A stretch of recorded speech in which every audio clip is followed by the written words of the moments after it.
خوش اومدیم به یه ویدیو دیگه. من یارای تیمینگ هستم و اومدیم یه ویدیو دیگه بگیریم براتون.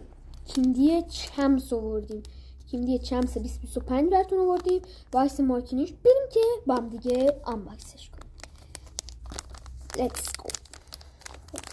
میریم اینجوری میکشیمش.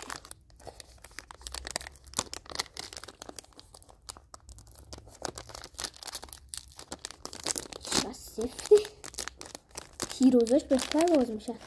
اگه میخواید آنباکس بسته های هیروز هم داشته باشیم حتما بنویسید تو کامنت ها که آنباکس بسته های هیروز رو میخوان. اینجا باز شد. وای این سیگنیچره کدوم وره. وای منچستر یونایتد ادوانس. این که اول اینو نشونتون نمیدم. برچسبش از کاهوانی، بازیکن رومانیایی آسرون. 1 2 3 چی الان به من دادی؟ چی اسمش چیه؟ نواله گارینواله.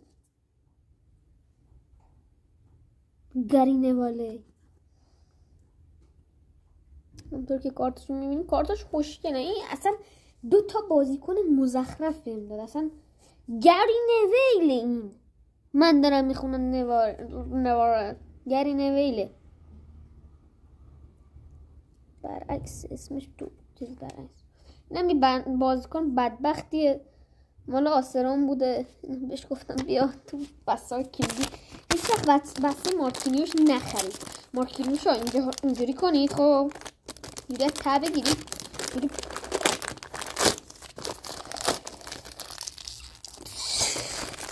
اینجوریش کنید. بهترین راه. آقا امیدوارم که خوشتون اومده باشه از این ویدیو. فعلا تا ویدیو دیگه. خدافظ.